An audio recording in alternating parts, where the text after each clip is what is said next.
नमस्कार, स्वागत बा आप सभी दर्शक लोगन के। तक खबर बा भोजपुरी के पावर स्टार पवन सिंह जी के बारे में, जिनकर फिल्म बॉस इस समय काफ़ी ज़्यादा चर्चा में बा। काहे से कि फिल्म के ट्रेलर और फिल्म के सिनेमा हॉल में रिलीज़ के डेट आ चुकल बा। जी हाँ, आप लोगन की खबर में पूरा जानकारी हम देवे वाला बानी। बस से पहले ई वीडियो के शेयर कर दी और चैनल के सब्सक्राइब जरूर कर दी।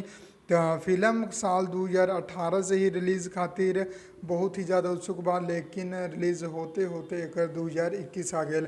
और जौन फिल्म की टीम बा हमें पवन सिंह जी एक्टर बाड़े, साथ में 3-4 को हीरोइन बाड़ी, चांदनी सिंह, काजल राघवानी और भी एक्ट्रेस बाड़ी ई फिल्म में। साथ ही साथ आप लोगन के बता दी ई फिल्म के निर्माता प्रेम राय जी बाड़े, डायरेक्टर अरविंद चौबे जी बाड़े। और ई फिल्म के जोन ट्रेलर के बारे में जानकारी आयल बा, वो खुद फिल्म के निर्माता प्रेम राय जी बतौले बड़े। उनकर कहा नाम बा कि 7 अक्टूबर के, यानी कि ई आवे वाला 7 तारीख के आप लोगन के एंटरटेन रंगीला यूट्यूब चैनल पर ई फिल्म के ऑफिशियल ट्रेलर देखे के मिली। जी हाँ, जोना फिल्म में पवन सिंह जी के साथ महेश मांजरेकर जी आप लोगन के पहली बार नजर आए वाला बाड़े। बॉलीवुड और साउथ में वो काम कर चुकल बाड़े और पहली बार भोजपुरी में कर रहे बाड़े। तो जोनो ई तरह फिल्म के ट्रेलर के बाद अब बात कर ली फिल्म के रिलीज डेट के।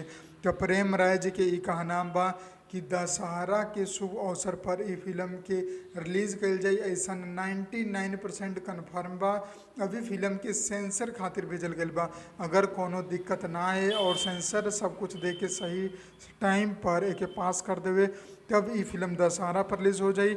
और अगर कुछ दिक्कत आयल फिल्म के लेके तब दिवाली पर तो पूरा कन्फर्म बा। जी हाँ, यानी कि 99% चांस बा कि आप लोग दशहरा पर ई फिल्म के अपना नज़दीकी सिनेमा हॉल में देख लें। अगर बाई चांस 1% कुछ गलती होगा तो आप लोग के ई फिल्म दिवाली पर देखे के मिल जाए, ज़्यादा दूर ना जाए के हो। तो ये जानकारी रहे जो कि आप लोगन के बतावे के रहे। अगर पसंद आए बता लाइक करी, ज़्यादा से ज़्यादा शेयर करके चैनल के सब्सक्राइब कर दी। जय भोजपुरी, प्रणाम।